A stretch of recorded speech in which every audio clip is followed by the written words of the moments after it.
How to pin chats in ChatGPT. Hey everyone, welcome back to the channel. In today's video, I'll show you how to pin chats in ChatGPT. So now without further ado, let's get started.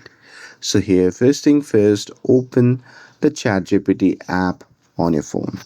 And now here, once you're inside the app, just tap on the menu icon shown in the top left corner of the screen. And now here from the pop-up menu, simply scroll through your conversation history and find the chat that you'd like to pin. And now here, once you've found that, what you can do is you can just press and hold on that chat name until a pop-up menu appears. And now here in that pop-up menu, you'll see the option labeled as pin.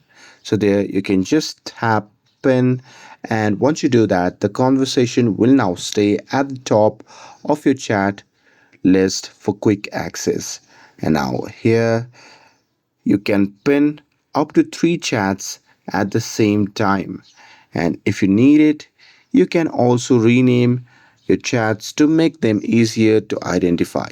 And that's it with this. If you found this video helpful, then don't forget to like, share, and subscribe to get updated for more videos. Thanks for watching, and I'll see you in the next video.